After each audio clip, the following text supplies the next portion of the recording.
దేవుని ఘనమైన నామమునకు స్తోత్రములు.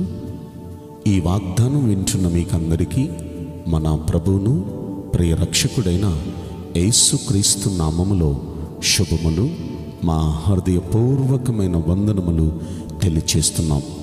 ఈరోజు దేవుని వాగ్దానం కీర్తనల గ్రంథం 128వ కీర్తన 5వ వచనం.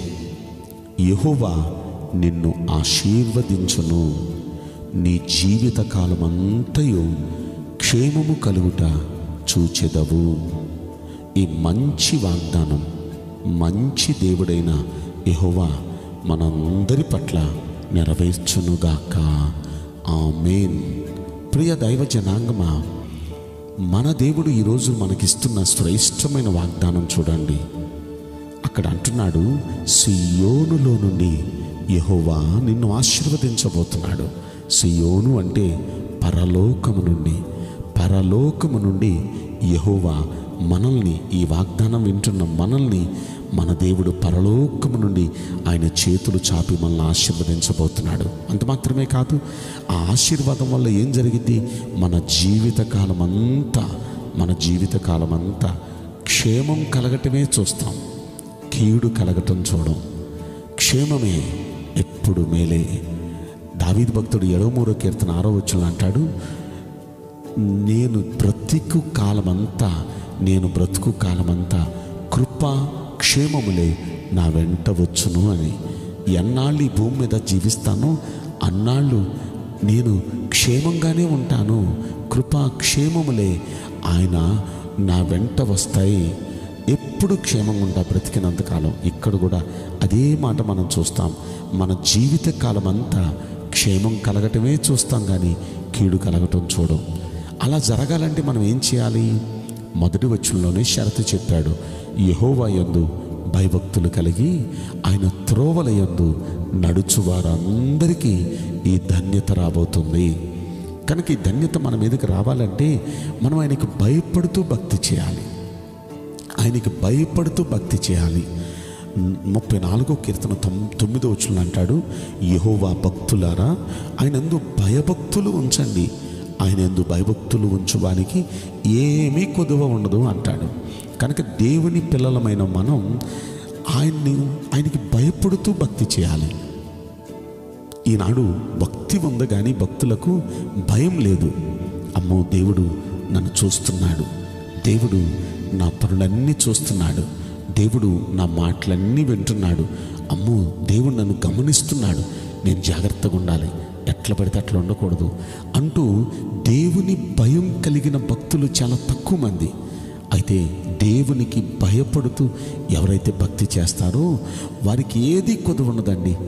వారిని సియోనులో నుండి దేవుడు ఆశీర్వదిస్తాడు. వారి జీవితకాలం అంతా క్షేమం కలగటమే చూస్తారు. వాళ్ళు జీవితకాలం అంతా క్షేమంగానే ఉంటారు. వాళ్ళకి ఏ కీడు రాదు, వాళ్ళు ఎప్పుడూ క్షేమంగా ఉంటారు. కనుక మీ కుటుంబాల మీదకి ఎటువంటి కీడు రాకుండా ఉండాలని మనం ప్రార్థన చేసుకోవాలి. ప్రార్థన మాత్రమే కాదు, మనం ఆయనకి భయపడుతూ భక్తి చేస్తే ఏ కీడు మన గుడారాన్ని సమీపించకుండా మనల్ని కాపాడుతాడు.